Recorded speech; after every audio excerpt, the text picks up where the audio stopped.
County Board of Supervisors supports the Constitution of the United States as the supreme law of our nation. This is a fact, of course, and you've all testified to this already in your oath of office.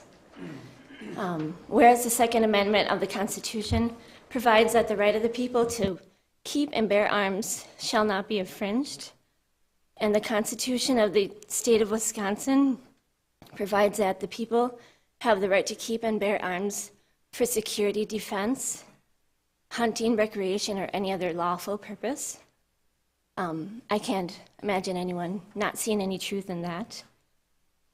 Whereas the United States Supreme Court has affirmed the rights to possess firearms for traditionally lawful purposes, both to federal and state laws, also true. Whereas the St. Croix County Board of Supervisors wishes to express its commitment to the Constitution and to the rights provided for therein against the infringement by either the federal or state government. Again, I assume that's true.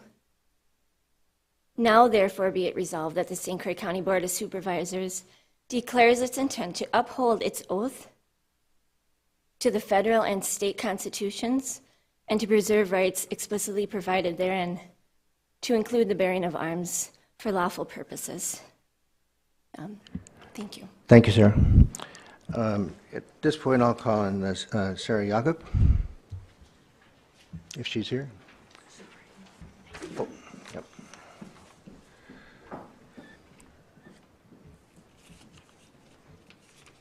Good morning, Sarah Jakob, 81 Lockwood Court, Hudson, Wisconsin. I just want to take a moment to thank you for being willing to hear from us for and against. That is one of the amazing things about our country and our community, and that you all have the strength of character to sit and have hard conversations and hear sometimes very harsh feedback is a testament to you. So thank you. As I understand it, the last 40 deaths in St. Croix County have some nexus to drunk driving, suicide, and homicide. The two commonalities, separate and apart from drunk driving, are guns and domestic violence. A recent business owner, or a local business owner, I should say, who shot at his wife's head. Thankfully, he's a lousy shot. He was drunk, so he missed. But this local justice system is bending over backwards to make sure he gets to have access to those guns. Carl, I know you know exactly what case I'm talking about. Every town and the CDC has compiled the data. We know that responsible gun laws save lives, as 6 out of 10 states with the least violence have the most responsible gun laws.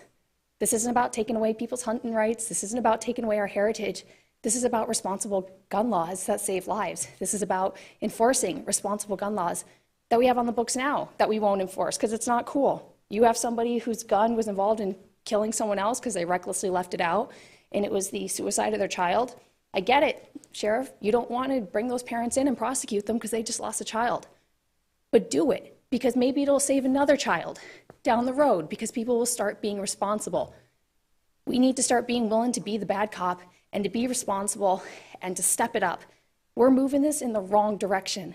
It cannot possibly be that at the same time you all are gearing up to ask taxpayers for a $100 million vanity project that is a new fancy courthouse, hashtag Judge Needham, that you're also pursuing policy that we know will increase crime in St. Croix County. And yet, that seems exactly to be the case. Do and be better. Thank you. Thank you, Sarah. Bob Cizak? Is Bob Cizak here?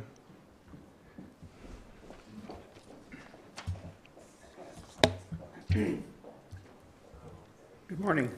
I'm Bob Cizak. I teach a class on the Constitution, on the U.S. Constitution, and I'm here in support of our Bill of Rights, especially the Second Amendment. And you know, I brought along a course book I use.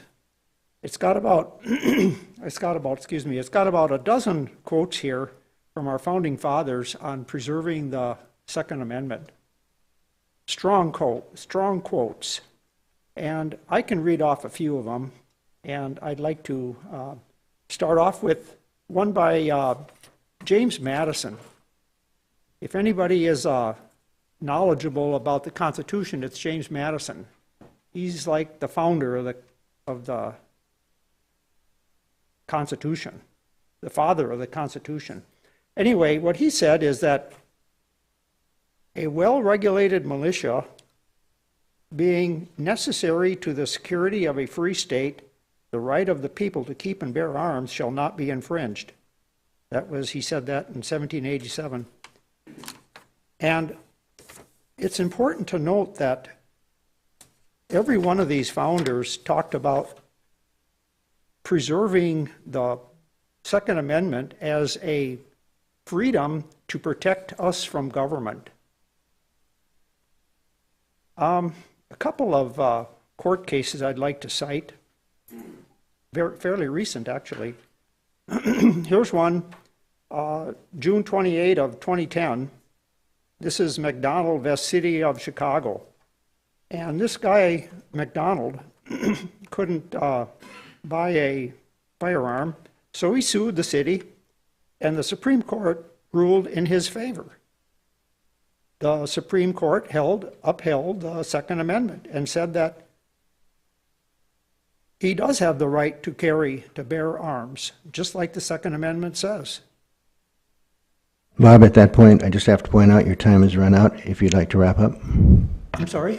Your time has expired. Would you like to wrap up real quickly? That was a good thought that you left us with, and thank you for being with us today. Okay, I'm sorry. Carol Evans, please. And Carol, I hope I got your last name somewhat right, but please correct me if I didn't. Don't worry about it. It's Carol Ivance. I live in Hudson. And I'd like to ask all of you, do you believe in law and order? I hope so. If our government officials are going to ignore our law, which is the Constitution, that you all swore an oath to defend, how do you expect to have a civil society?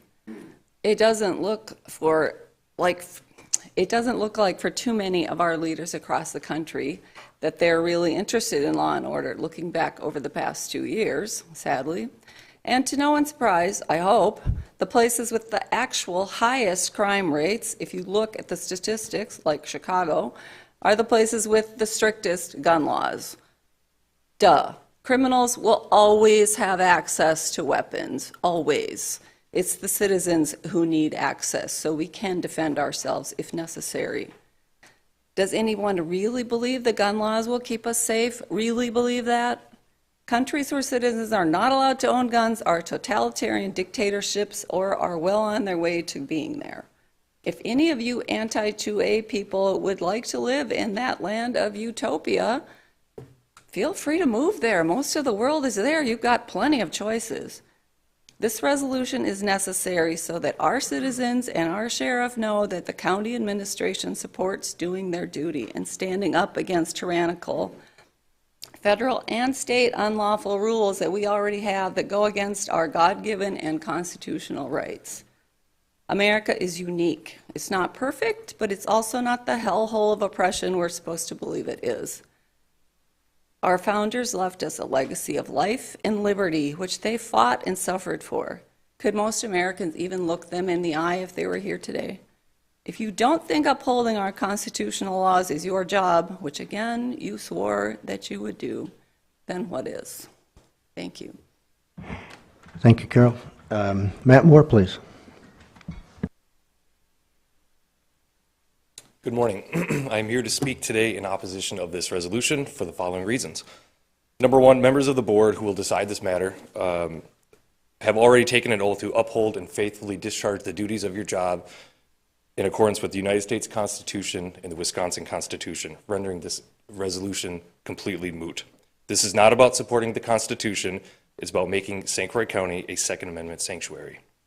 Second, individual rights to bear arms are firmly entrenched in the United States Constitution, the Wisconsin Constitution, and have been upheld by multiple Supreme Court rulings. This resolution is symbolic and has no force of law. Third, gun laws that have provoked such measures across the country, red flag laws, uniform background checks, restrictions on assault weapons, restrictions on high-capacity magazines, have existed for years, are widely popular, and have withstood past legal challenges. And finally, lawmakers who so openly flout the law subvert the idea of law. As Supreme Court Justice Louis Brandeis wrote nearly a century ago, If the government becomes a lawbreaker, it breeds contempt for the law. It invites every man to become a law unto himself. It invites anarchy. Thank you. Thank you, Matthew. Our next person I'm going to call up is Matt Rust. And then I'm going to call on Tom Irvin, just to give people an idea of the order here, and then we'll call on Sue Curtis. I want to start out by thanking the committee for allowing us to speak. I just want to help establish a fundamental principle to help put this whole discussion into context. So what is that? It's the proper purpose and role of government. And what is that? It's to secure the people's natural God-given rights. We find this in the Declaration of Independence, the United States Constitution, the Wisconsin Constitution, and then it's codified by the oath of office. So the Declaration of Independence in paragraph 2 states, "We hold these truths to be self-evident that all men are created equal, that they are endowed by their Creator with certain unalienable rights, that among these are life, liberty, and the pursuit of happiness, that to secure these rights, governments are instituted among men, deriving their just powers from the consent of the governed." That is the job of government, to secure our rights. The United States Constitution in the preamble says, "We, the people of the United States, in order to form a more perfect union, establish justice, ensure domestic tranquility, provide for the common defense, promote the general welfare, and secure the blessings of liberty to ourselves and our posterity, do ordain and establish the Constitution for the United States of America." In the Wisconsin Constitution, the preamble states, "We, the people of Wisconsin, grateful to Almighty God for our freedom, in order to secure its blessings, form a more perfect government, ensure domestic tranquility, and promote the general welfare, do establish this Constitution." And then Article 1, Section 1 of the Wisconsin Constitution, the first thing they say, "All people are born equally free and independent and have certain inherent rights. Among these are life, liberty, and the pursuit of happiness. To secure these rights, governments are instituted, deriving their just powers from the consent of the governed." It's clear as day. The Wisconsin Oath of Office states... Just jump in. If you could just wrap up. We're trying to limit things to 2 minutes. Okay, thanks. I got one sentence left. "This oath is no trivial matter to the people you now serve. In the words of our state constitution, we, the people of Wisconsin, grateful to Almighty God for our freedom, are the authors and beneficiaries of our constitutions. You did not swear an oath to obey any individual, organization, or ideology. You swore an oath to support the Constitution of the United States of America and the state of Wisconsin as the supreme law of the land, over and above any policy, mandate, command, or directive, no matter where it originates or how well-intentioned it may be." Thank you. Thank you, Matthew. And Tom Irvin. Good morning. My name is Tom Irwin. I live at 1802 Willow Drive, Hudson, Wisconsin, and I used to serve on the county board. I did 3 terms here. The question for most of these things we have in life is why? What is the why about this? And the why we should pass this is because the majority of political leaders are ignoring our rights under the Constitution, federal laws, state laws. Therefore, we need to strengthen our local counties and our communities. We need to beef up support for our God-given freedoms and rights that we have. We need to push back against tyrants and ignore these rights, and that's why it's important to do this right here on the county level. Now, I'm going to give a couple more examples which are going to seem like I'm off topic, but when you draw them together, you'll see what I'm talking about. COVID-19, illegal lockdowns ordered by Governor Evers. He did have a right to do that, contrary to what a lot of people would like to believe, under 323-1 for 60 days. But unless he had a solution, which he did not, he can't keep extending it, which he did over and over again. And then our employees right here in this building, St. Croix County Health and Human Services, tried to trample our rights to choose by passing an ordinance which carried a $500 fine for any citizen who did not comply with the illegal mask mandates and lockdowns, even though they've shown very clearly now to have been ineffective. President Biden last year stated that he wants to ban all semi-auto guns, including handguns, essentially taking away concealed carry primary used firearms. Vice President Kamala believes and has encouraged him that he should, through executive order, ban firearms. And then we have our FBI. who sanctioned a $70 million study over the years 2014 to 21. How many times are they used? How many times did citizens stop mass shootings? And they came up with 11. A small but getting to be more well-known think tank, by contrast, looked at this, and there's clearly 124 cases plus. One of the things you have to remember is that legal-abiding, law-carrying people do not go into all these gun-free zones, so they can't stop any of these mass shootings in those. To give you an idea of the Tom, I just want to break in and time is just about up, so if you could wrap it up. I'm almost Thanks. done. What we need to know, the common thread here is we're being lied to most of the time, and they're forgetting about these rights that we have. We have to know what we're dealing with. We must not dismiss what we're dealing with. They're erasing our fundamental right to choose for ourselves. That's the primary difference between a free republic and a Marxist socialist state. Politics and our culture have become evil. You have to get to a point where you understand that you must choose which side you're on. If you continue to set out each one of these, we'll all end up on the opposite side of freedom. Thank you for your time. Thank you, Tom, and thank you for your previous service on the board. I'm going to call on Sue Curtis, then we'll move to Darla Myers and Scott Miller, then we'll conclude our public comment and move to our business items. Hello, thank you. My name is Sue Curtis, and I live at 1101 37th Street, Hudson, Wisconsin. I'm here to quickly, within 2 minutes, address a couple things. One, at the last meeting, I'm here to support Sheriff Knudsen. He was here to share about the information with the two inmates that were trying to commit suicide and the issue with the actual fencing. In order to meet my timelines, I want to make sure that you give him the go-ahead to move ahead with that, that he doesn't have to come to this board every time there's an emergency thing. There's two individuals that tried to commit suicide in September and October, and here we are in December. And that issue, I don't believe, has been addressed. So we need to address that, and I want to support him in that so that he can move forward in that as quick as possible. Time is crucial. Second issue is regarding prevention. It's this larger Second Amendment issue.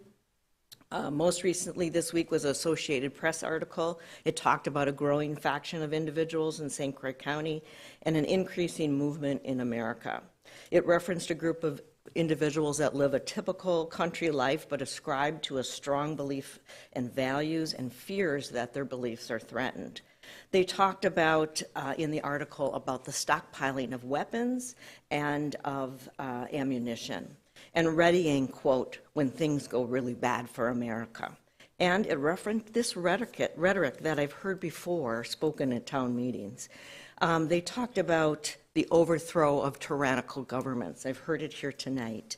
And the possibility that people might take up arms against their own government. Lastly, it quoted this individual, a supervisor on this committee, saying, we don't want to use guns, that would be horrible. But yet, we're stockpiling weapons and we're preparing. I have a concern about that. So, placing political differences aside, I'm really perplexed about how anyone would take up arms against their own government. And then my So I just wanted to let you know that your time has expired, but please complete your thought on this, and then we'll get to the next speaker. My question is, who is that? Who are the tyrannical government? Is that you? Is it our town board? Is it our county boards? We have to really think carefully about that.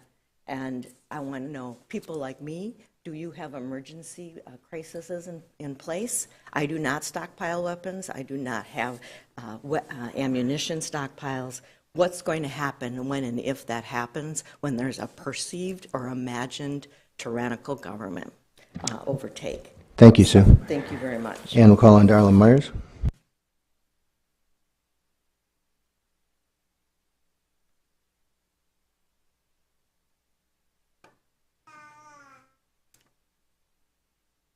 I just wanted to address why I think this resolution is important. Here's just one example. In San Jose, California, which is a municipality, it just passed the first U.S. law requiring gun owners to get liability insurance and pay an annual fee. We want our representatives to assure us through this resolution that Second Amendment supporters don't have to worry about our county representatives doing the same. Our Constitution and Bill of Rights require constant vigilance to make sure that those who wish to deprive us of those guaranteed rights are stopped. We have a republic if we can keep it.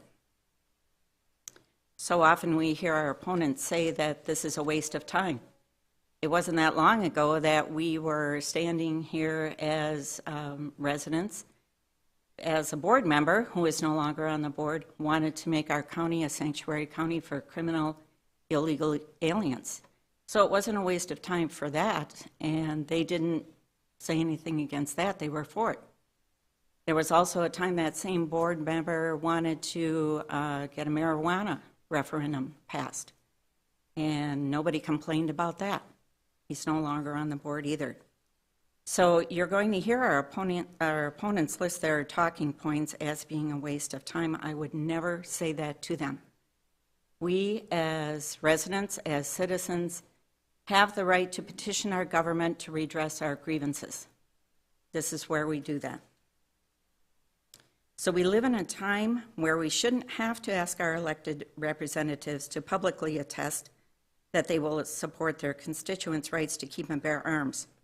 Unfortunately, we have seen the relentless march towards stripping away those God-given rights. These rights are not for us to receive from the federal or state governments. They are given to us by God, as the Founding Fathers so eloquently stated, and shall not be infringed. Lastly, I ask the committee, how would our Founding Fathers vote? Thank you. Thank you. And our last speaker is Scott Miller.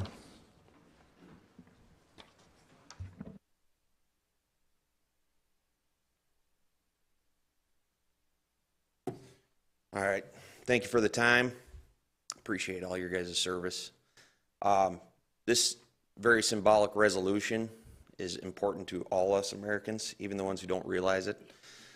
I'm here to say that this county and across the nation, we need to unite as Americans, not Republicans, not Democrats, because I laugh at the fact that both sides talk about they're going to save this country by doing whatever, X, Y, or Z.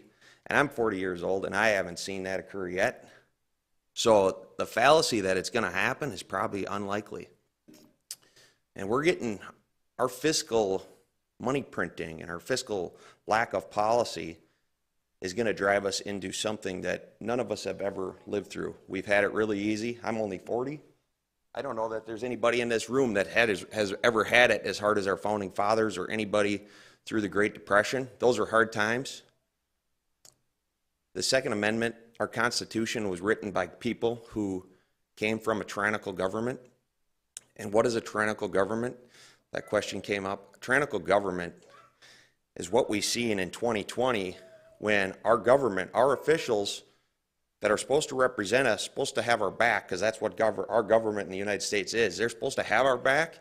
We see in multiple jurisdictions not protect their people, not protect their people's property rights, let them get burned down, and it was peaceful protesting.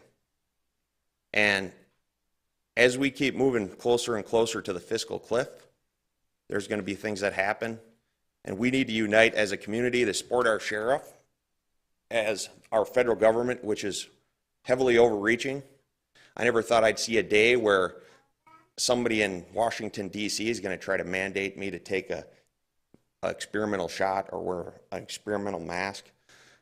But with that said, we need to unite as Americans, come together at the local level, work our way up so we get the control back at our local level and tell our federal government that they need to shrink and get back to where our founding fathers wanted them. Thank you. Thank you, Scott. And let me thank everybody who made public comments today on a variety of topics. They were very eloquent and thoughtful and heartfelt, and we appreciate it. We learned from those comments. And appreciate also all the comments that people made through various other media of communications on certain topics that are on the agenda today. They were also very thoughtful, eloquent, and I think everybody paid a good deal of attention to them, as we should. As I mentioned earlier, we're going to move the fourth item on the agenda to the top item, and let me take just a minute to describe how I think we're going to proceed. First, we need to have a motion on the floor, and so I'm going to call on Supervisor Carlson, who's the author of item number 4, the resolution to support the Constitution, to bring that to the floor. And then I'm going to call on him if he would like, because in the interim, this language was out there in November, and as we've looked at it, there were certain words we forgot to put into it, certain things that we omitted, and I'll call on Supervisor Carlson if he would like to offer an in-block amendment that will simply clarify some of those things.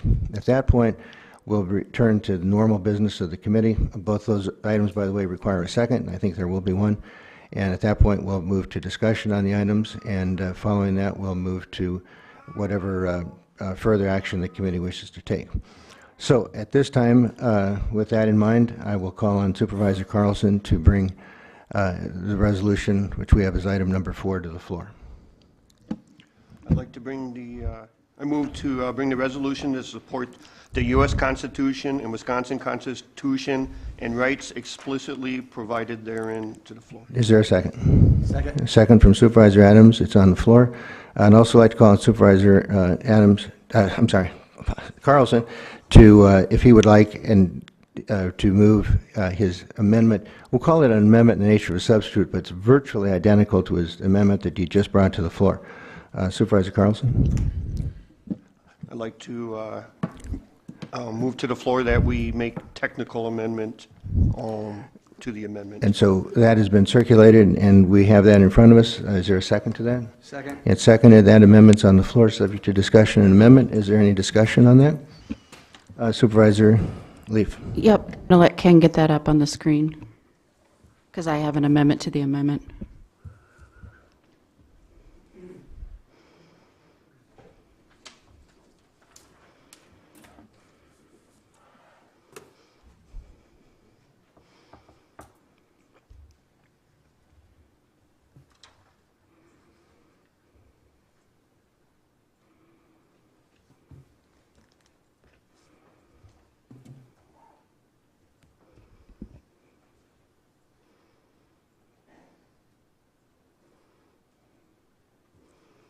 So I would offer an amendment to the amendment to strike paragraph 2 and 3 so that it would read, whereas the St. Croix County Board of Supervisors supports the Constitution and the United States as the supreme law of the land, and whereas the St. Croix County Board of Supervisors reaffirms its commitment to the Constitution and the rights provided therein against infringement by either the federal or state government, and leave the last paragraph. Okay, I think And that I would need a second. motion dies for lack of a second. Are there any other discussion on this amendment? Hearing none, we'll go to a vote on the amendment. All those in favor say aye. Aye. Aye. Aye. Opposed? Nay. The ayes have it. The motion's adopted. The amendment's adopted. Now we'll go to the main motion, and as amended, we have the main motion. All those in favor say aye. Aye. Aye. Those opposed, nay. The motion's adopted. We'll go to the next item of business. That's our county administrator on the state of the budget. Thank you, everybody, for your very thoughtful comments and input to that provision.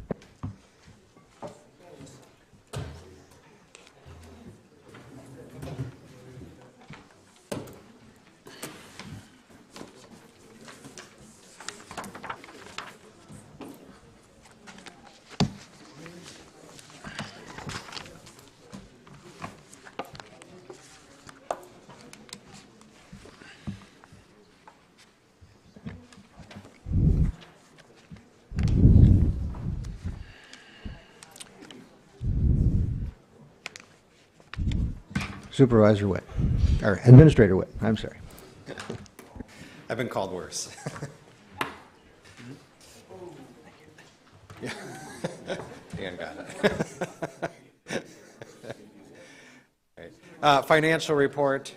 Sorry, everyone didn't want to stick around to see that part of the business today. So we're through the month of October with the financial report. I know it's December 1st, but it's still too early to have the November numbers finished by the time this meeting agenda goes out. So we're looking at the October numbers most of the way through the year. But what I can tell you is overall we're looking pretty good. If you look at the amount of revenues that are coming in, they've been right on target for where we have been in past years, so we can expect that we will hit those budget numbers. And most of the departments appear to be staying within budget. On the expense side, And so we'll project out, most of those departments will end up in the black. There aren't any big anomalies that I need to point out to you at this point in time, but if there are any questions on the financial report, I'd be happy to answer them.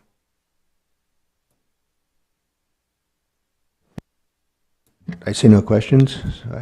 Is there anything you'd like to add to the report? No. Okay. We'll go to the second item on the agenda, our medical examiner, Patty Schachner. Good morning. Just wanted to give you an update with the medical examiner's office. We did finally bury some of our unclaimed, so we were very happy to get that done. It was a collaborative movement really by local nonprofits and some high school kids that built the markers, so we were glad to have that done. I have 2 partial skulls that I just found out that UW Oshkosh, we know where they came from. There's, but we don't know where to put them to rest. So UW Oshkosh Anthropology is going to take a look at them, and if they have any tribal definitions in them, then we will be sending them back to the tribes. If they don't, then we will be burying those next year. Last month, my team was exposed to a lot of trauma. We had 3 suicides and 4 addiction-related deaths, all within a month. All of them were men. The average age was 42. We had a prescription overdose, we had a fentanyl overdose, and we had a kratom overdose. So that was something new to us. And we're learning about that there, chemical. Our CT machine has just been up and running. We've now scanned 4 decedents from out of county, along with 14 here in county. So it's really helped us do our job and be much more efficient. And other than that, really would like the medical examiner's office to really be a part of the exposed trauma conversation. We are a small department, 7, there's a total of 6 of us, but we are repeatedly exposed to trauma and really want the board to understand that. Thank you. Are there any questions for the medical examiner? Any updates on your new machines or comments with other counties about utilization? We are really working through that process. The biggest thing is, for us, we have our cooler, which our bigger cooler is coming next month. But we have our cooler, and we are able to go through normal business hours and all that. But other counties have kind of thought we were just at their beck and call. So we're trying to go through their process. It has brought us an extra $2,000 in revenue in 1 month, which is, just to start is kind of, interesting, but trying to figure out how to work the process. 2 of us now are fully trained in doing the scan. It's pretty seamless. It's a lot of responsibility, but it's really fun to be part of the 21st century. And we've even had some of the counties in the Twin Cities, because of their accreditation, are thinking about sending their bodies that they don't think a autopsy is necessary, that they would come to us to scan and then go back to the Twin Cities. So there's a lot of movement going on how to utilize this, because you don't need to do a full autopsy on drug overdoses. You don't need to, and ruling out trauma is really the main goal. So we're seeing how this is going to be very, very useful, and we've kind of pulled our brakes a little bit so that we can really come up with the right process that's right for us. And there was a weekend in the middle of November that we had 5 bodies waiting to be scanned. And I mean, we had to bring in our whole staff to get that all taken care of. So once we get our new cooler, and we're going to be able to process bodies a little better, I think it's going to be a really transformational change in forensics here in St. Croix County. Thank you for all the creative work that's being done in that area. I noticed that Judge Needham has joined us. He often has court immediately after this, so Judge, you're not on the agenda, but I thought I would just recognize that you're here, and if you had something you'd like to share with us relative to anything else that's on the agenda, that would be great. Thank you, and I apologize for my timeliness, although it might have been timely from what I'm hearing. We were supposed to have a jury trial, and the defendant didn't show up, and so I had to issue a warrant, so I apologize for that. But the courts are running. We had, I think Christie would support probably a record number of jury trials in November than what we've probably seen in many, many, many years, and I'm not sure if that's indicative of the atmosphere or what's happening, but it was an incredible month for her office as well as the courts in conducting our jury trials. I reported at the building committee about all of the cooperation as well as patience has been shown by the architects and others in trying to figure out and redesign this space to become court space.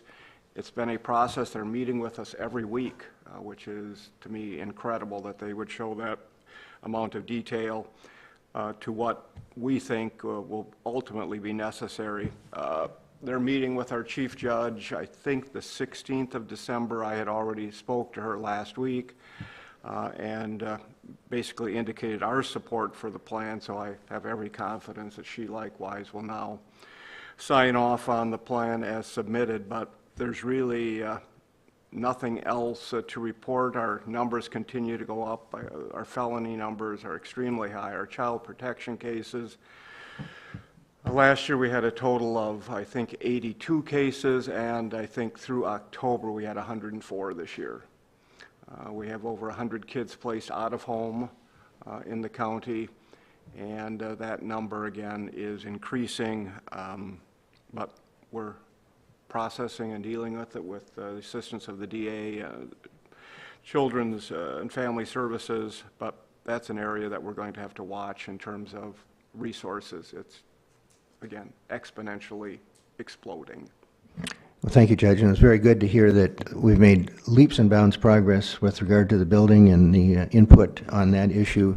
It's very important, of course, and big thanks to our colleague Scott Counter, who chairs the building committee, and to Ken Witt, our administrator, for really working very closely with the judges on this issue. We appreciate it. I'm going to call on Sheriff Knutson on the next item, jail update. Yeah, I had presented last month, and the discussion about putting wire mesh on the second tiers of in the jail pod on the four cell rooms, or the day rooms.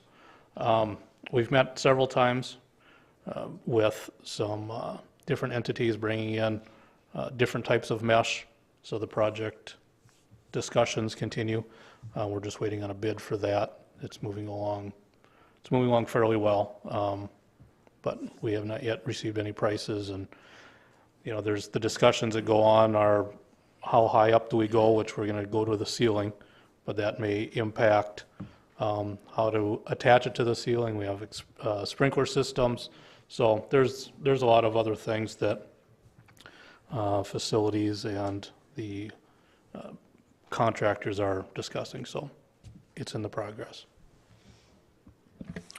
Are there any questions for the sheriff on this or any other topic? Sheriff.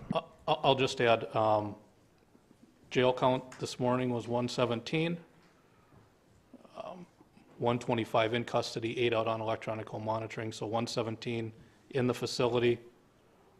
Special needs cells are full, receiving cells are all full. So there's 12, and that's our status with those areas. Remains consistent, so.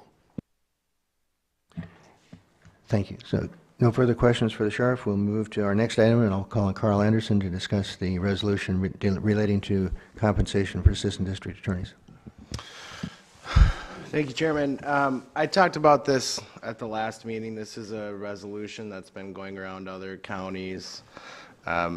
71 district attorneys, which is every single district attorney in the state, has signed a request that the legislature increase salaries for ADAs.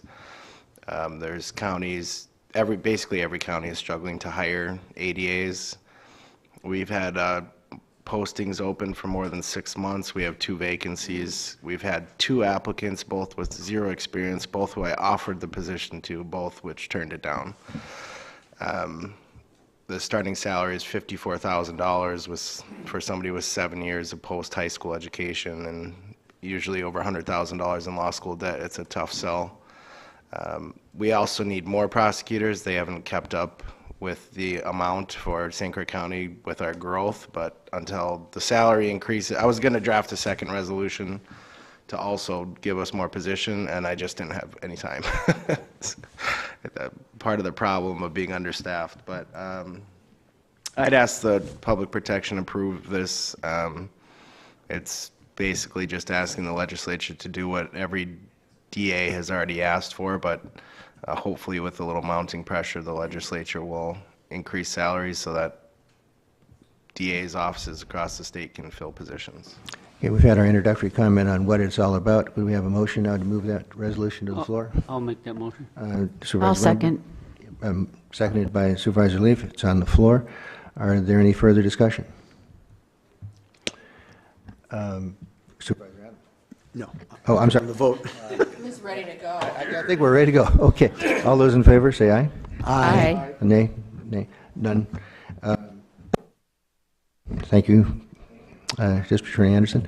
Our next item on the agenda is a resolution that I'm going to call on Ken Witt to describe again. He started this discussion last month, and we'll continue it now. Thank you, Chair Fiedler. So what we're looking at is asking the voters to approve a tax levy increase. So the state of Wisconsin, a number of years ago now, over 10 years ago, put in tax levy limits. So it limits the amount of growth due to net new construction.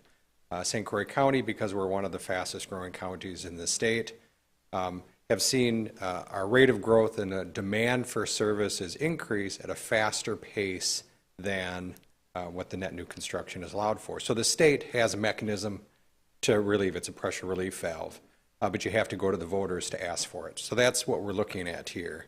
And I think Judge Needham had made a great point that kind of supports that data that we've been seeing when he talked about the number of felony cases that have increased. If you look at the complexity of the cases now from 10 years ago, there's more felony cases in front of the court system. The total number of cases really isn't up that much.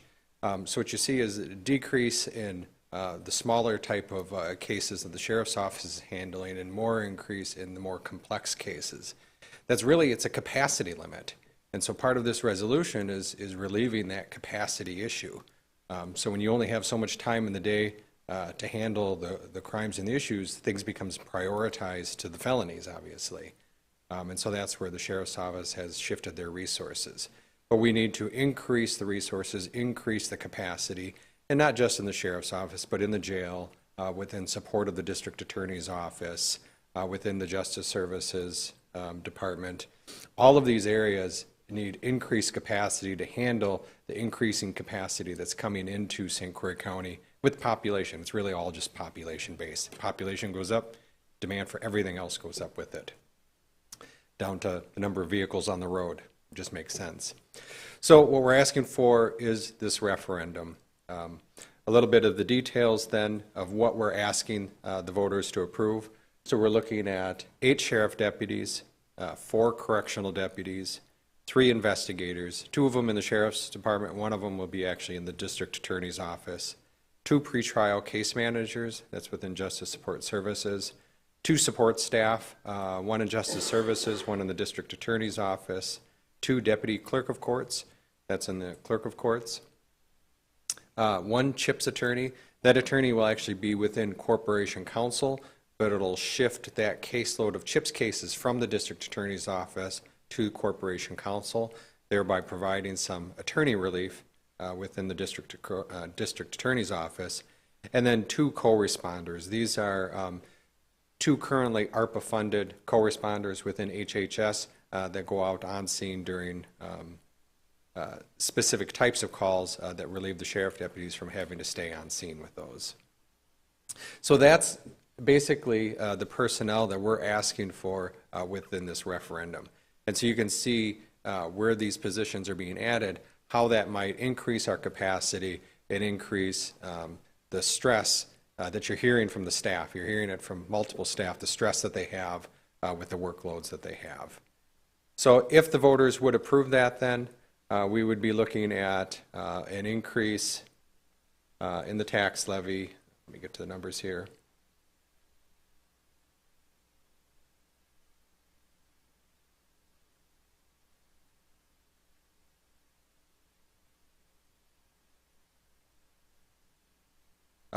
So it's $3,536,507. That's the dollar amount of the tax increase. That represents an increase from $44,000 to $47,000 of the tax levy for St. Croix County. That's what we need in our best estimation in order to keep pace with the level of growth and demand for services that we have. And this is the mechanism that the state provides us to reach out and to catch up with the personnel needs that we have. So are there any questions about the demands for services we have, what this path looks like going forward, or any other questions on this resolution? Open to questions. Supervisor Lee. Timeline, I think you mentioned this would be on, if this passes our committee and then passes the board, it would be on the spring election ballot? Yep, it will be on the April election ballot is when we anticipate this would happen. I have one question, not related directly to the resolution, but I know at the recent election about a month ago, a couple of jurisdictions in Wisconsin had somewhat similar referendum. Can you tell us what the results were and how those resolutions were couched and the rough dollar amounts of those resolutions, referendums? Yeah, there was only one other county that had one, that was Washington County, Wisconsin, that had a referendum. It was narrowly defeated there. They had some other questions and issues, probably not related directly to this. They had a nursing home that needs a lot of work, and some of the feedback we were seeing in their dialogues online was that some of their voters thought that they should be investing more into the nursing home rather than in this area. It's prioritization of dollars. So that was probably a different scenario than what we would see here. There was a referendum that was closer in the city of Eau Claire, which was approved by the voters of the city of Eau Claire, actually fairly handily. I think it was nearly 60% approval. So that one's maybe a little closer to home and maybe a little bit more relatable to what we're looking at here. It's just a matter of increasing capacity beyond what the state levy limits allow for. And if the voters are willing to approve that, then we just need to explain our reasoning why we need it. Supervisor Adams. And is this going to be the only referendum that we have, as of now at least, or that we're anticipating? Well, the only county referendum, okay. So I don't know what school districts might do or other government jurisdictions may do. This is the only one that I'm familiar with at this point in time. Just one last question, if I could. If the timeline you suggested continues to proceed along those lines and it's adopted in April, when would we see the augmentation of the staff? Yep. So the resolution is geared towards the 2024 budget year. So it would be automatically built into the 2024 budget, all of these positions that I just listed. Still has to go through the whole budget process and final approval by the county board, but it sort of presets all of those into place for that. I know there's been requests for earlier implementation, and I have some ideas of how we could do it within 2023 yet, but I really don't want to get the cart before the horse. If the voters approve this in April, we will then talk about how we can start working on it faster than January 1 of 2024. But really the first priority is convincing the voters that this is necessary. Supervisor Adams. In terms of the dollar amounts, are we going to have the money to pay people a sufficient wage that we can attract people as opposed to what we're dealing with now at the state level? Yeah, well, if you're referring to the district attorney's issue, that's a state issue. As far as the county, we have a wage grid system And we've been trying to maintain the competitiveness of that. We had a 3% COLA adjustment to that wage grid, and we have step increases built into that. So I think we're probably better positioned. I know the attorneys in the Corporation Counsel office make more than the district attorney's office, much to Carl's chagrin. But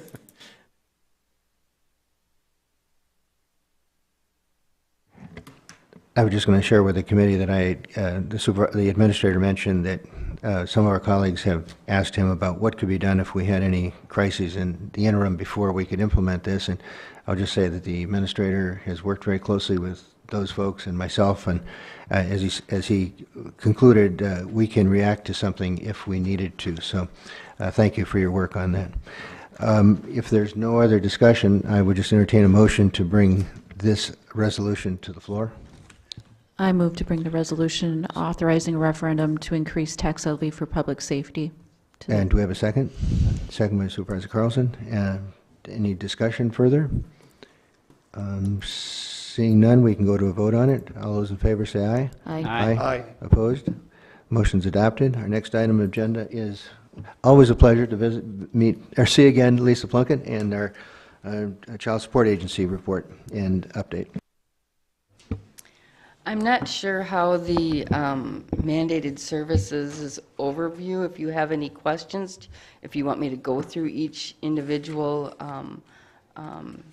subject. I don't know how the format is.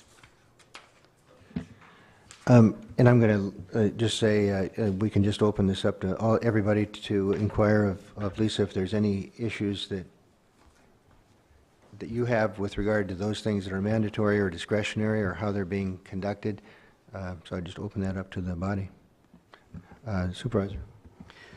Yeah, I appreciate how this is all laid out, and of course, it's pretty Norwegian or Greek. I'm Norwegian, that's what I say. It's pretty Greek to me as far as some of the statutes and whatnot. But one of the things that I'm going to probably ask each time, and maybe it's for the future, just to plant a seed, is in my experience, I found some statutes are worded so clumsy that it makes a department really difficult to do your job at times, or it's so time-consuming the way it says we're supposed to do it.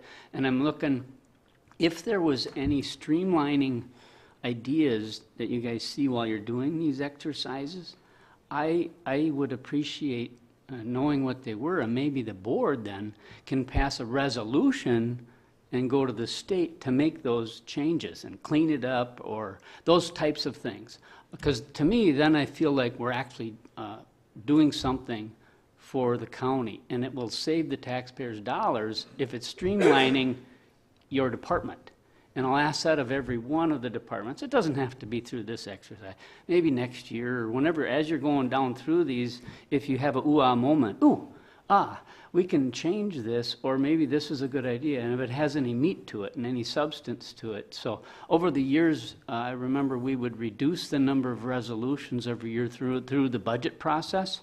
There was some duplication and redundancy in there, and I'm big on that. Let's reduce that. The bureaucracy, I'd like to reduce that if we can, and this is an opportunity, I feel, if you happen to find it, that maybe we can chew on it and come up with a resolution to help. So that's just the only thing that I'd like to throw out there. Otherwise, I like the layout and the yeses and the nos, and I think most of these things are mandatory, and those that it look like that are not are those that the county has in the past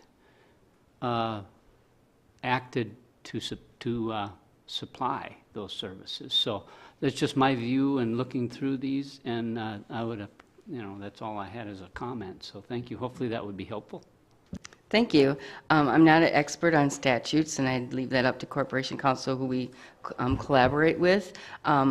We do have a Wisconsin Child Support Enforcement Association that has legal counsel. So if there was any streamlining, I would hope that they would surely do that. We do have a couple, Chad Wolski in our office, who is on the board of that.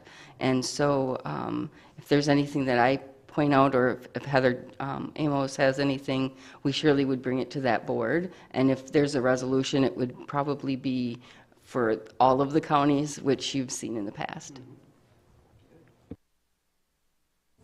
Supervisor Carlson. Yeah, thanks for the information. That's real helpful. I would like to see in the future this included with the budget, because part of the problem looking at the budget is you spend a lot of time going, can we cut this or save money in this area? And if we know that it's mandated, probably not. And so this is really helpful. It'll be helpful next budget cycle also. So thank you. Are there any other questions for Lisa? Lisa, you mentioned Chad in your remarks, and I understand he's gotten a very nice award, and we'll be hearing more about that formally on Tuesday, but would you like to share that with us now before we let you go? Yes, Chad Wolski is a child support specialist too in our agency. He does training. He's a lead worker. He previously held my position before I became administrator. So he's very knowledgeable of all aspects of the child support agency. He is a board member of WCSEA. He's been a member of the WCSA for I think for 14, 15 years, 16 years maybe. So he's very intricate in being very knowledgeable in the IT realm, in the technology realm. He's very beneficial to not only our agency in the county, but also with the state of Wisconsin. He does all of the virtual meetings for our conferences and meetings for the state or with the WCSEA. He volunteers to be on many committees and is part of the new modernization to upgrade our computer program that we have currently. And so he was awarded the WCSEA, which is Wisconsin Child Support Enforcement Association Member of the Year, for all of his wonderful volunteerism, I would say, to help out wherever he can, including the surrounding counties, which we do train and help out other counties through service agreements in financial aspects and intergovernmental. Well, please pass along our congratulations to Chad. He's been a long time, very valuable employee of St. Croix County and does an awful lot of good behind the scenes, and I know you appreciate him very much. Thanks, Lisa. I'm now going to turn to Phil Golly for the update on the mandated discretionary services and justice support services. It's a relatively new division. Phil came on about half a year ago, and I'm also, in the context of that, if Phil would like to add to it, he's been working very hard on a statistical report that he'll share with us early next year that I know is of great interest to this committee, the criminal committee of the CJCC, and I know our colleague Supervisor Hanson had a great interest in this as well. So if you'd like to cover both of those in your comments, Phil, that would be great. Sure. I can start with the mandated services report. I'll not take any questions, but again, Justice Services, we exist as an umbrella for three kind of different divisions. So CJCC, which is our Community Justice Collaborating Council, which makes recommendations to the justice system at large here in the county. Our Adult Treatment Court is again, our drug court exists under that, and it's funded largely through TAD. Our treatment court coordinator is not, but a lot of other things are funded under that, as well as our diversion program that exists in the DA's office. And then finally, pretrial. So our Justice Support Services Center, we monitor and supervise folks that are out on bail and bond. So those are kind of the three different divisions that we have under Justice Support Services. Take any questions?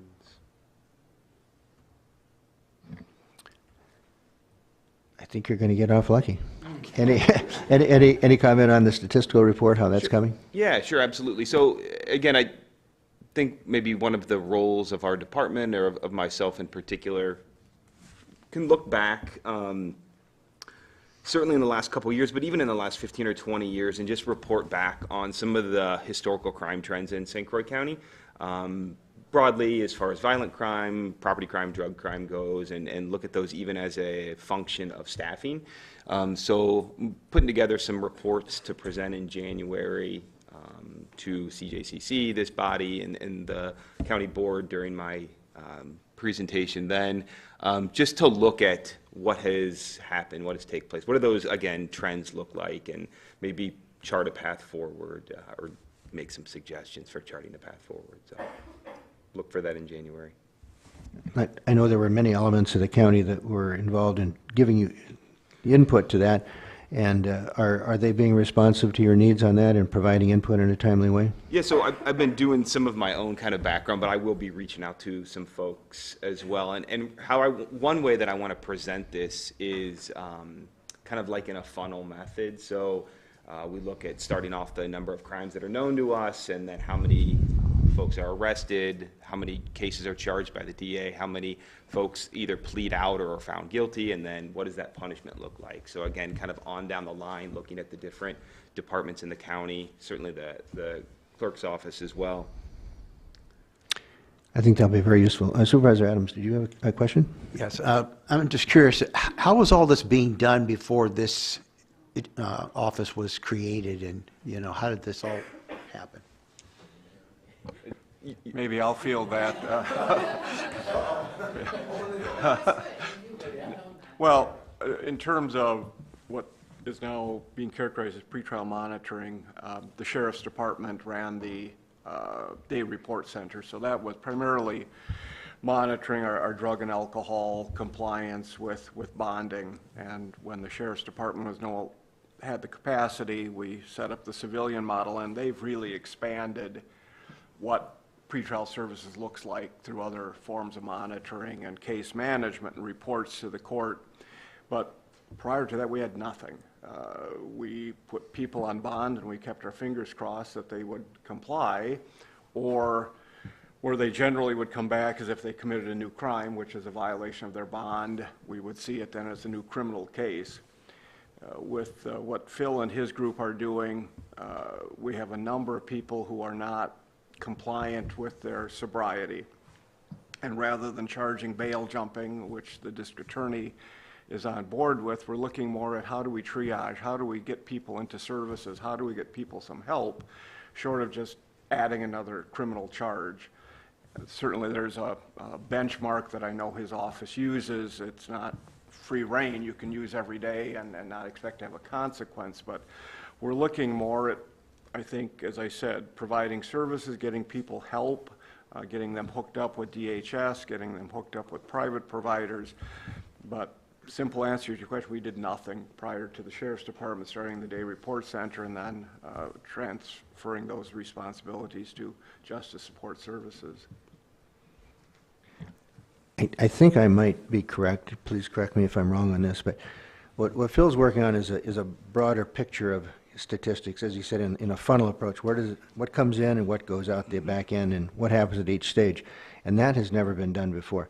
And so at the CJCC, it was requested that Phil engage in this over the past several months, with the idea that early next year we'd have enough material to have a thoughtful report on it. And that will be a first for us, and it'll give us some macro trends as where we're going and enable us to make better decisions. If there's nothing more for Phil, that would conclude our formal business for the day, but I would like to acknowledge that we have a couple of our colleagues in the audience, Rick Attino, Supervisor Attino, who has always been a very strong supporter of public safety issues, and our Chairman, Bob Long. And I'd just like to ask if Chairman Long has any comments he would like to make before we move to our next item. He does not? Isn't he a good guy? Okay, well, now we have a request for future agenda items. At our last meeting, we talked about the possibility of just at least broaching our schedule for next year in the sense of being able to plan. And I'd thrown out very tentatively that we might be able to do all of our business in 10 meetings and not 12. And I tentatively thrown out that maybe we would eliminate one of our winter meetings and maybe the July meeting. So just to throw something out, and we don't have to resolve, that nothing is permanent. We can always change things if things come up for the supervisors or critical issues come up. But just to put something on the table, I would just throw out that we have our regular monthly meetings as we've had them now at 8 o'clock on the first Thursday of the month, except for the months of February and July, in which we would not have, at this point, a scheduled meeting. So would anybody, if it doesn't work for people's schedules, please get back to me. We can take it up again in January when we would be scheduled to meet again. This is just scheduling. We don't. That would work, because I won't be here in February, so. Oh, okay. And that's my birthday, so. Well, that's the way we'll at least proceed for now. And again, this is a wide open topic as things come up, and obviously we have other issues that combine to suggest another date. We'll do that. Okay, announcements and correspondence. Janet? Nothing there? Okay. Thank you all for a very thoughtful meeting today. We got a lot done, and it was great to have the audience participation of our citizens and the community. Can I make Judge Needham, yes. And quite honestly, it was the district attorney's office that prompts this. He has shorting issues. The other thing, and I always believe in giving your committee and the county board heads up, that we're facing is in the public defender's office. Our local office is now down 3 staff attorneys, and for St. Croix County, that means 1 staff attorney that we're down, so we have 3, whereas normally we have 4. And of those 3, 1 is certified to do high-level felonies. The other 2 are brand-new attorneys who are not certified. So we have 1 attorney, and as Mr. Witt said, the number of serious crimes that we have in St. Croix, anecdotally at least to me, seems like are increasing. The number of homicides that we've had in the last number of years exceeds what I had in my first 20 years on the bench. And so I mention that to you because what that does is put a strain then on our private bar, because the public defenders cannot assign these cases internally, so they're trying to find private bar attorneys to take these cases. Those same private bar attorneys are also going to Ashland, Bayfield, Superior, because we cannot find attorneys who are willing to take public defender cases. So their numbers are shrinking, our number of private bar attorneys is shrinking, and at some point, the county's going to start paying. And I'm alerting you to this because we cannot have people sitting in jail without attorneys for what the court considers to be a period of time beyond what is reasonable. There's a Court of Appeals case that says, regardless of if the public defender can appoint or not, if they can't appoint, the county has to. And so I alert you to that because there are those cases where we have people in custody who we cannot find public defender attorneys for, that the judges are going to have to at some point appoint county attorneys. And I bring this to your attention because there's no mechanism in our law right now for the county to recoup those funds from the public defender. And so if you're looking at legislative initiatives, I think that's one, because these are people who qualify for public defender. We cannot find public defenders. The court appoints at county expense. The county pays the full freight. You can't go back currently under our law to recoup from the public defender what they would have paid that same attorney under their schedule. So I bring this to your attention. The sheriff is certainly aware of those people that we have in jail that we cannot find attorneys for, but at some point the court has to appoint and the county has to pay. Judge, thanks for bringing that to our attention. And maybe we could make that an agenda item for our January meeting to go over that a little bit more thoughtfully as to what potential solutions there are. I know from just reading the news and observing the TV that I know just recently a couple of counties in Ohio have almost gone bankrupt with fees of this nature, where they had multiple defendants in a big murder case, and the county was stuck with literally 7-figure legal fees, and in the process of going into bankruptcy. We wouldn't hopefully be in that position, but it is a very serious issue. So maybe in January we can fill that one out. And the county absorbed a pretty significant bill for someone we could not find a public defender for within the last couple of months. It wasn't 7 figures, but it was a substantial bill. And I want to go on record, I'm not advocating policy, I'm simply giving you information. No, I think it'd be a good thing for us to discuss and potentially bring to the counties association too, because we're not the only ones feeling this. If there are no other comments, our meeting is adjourned. Thank you again.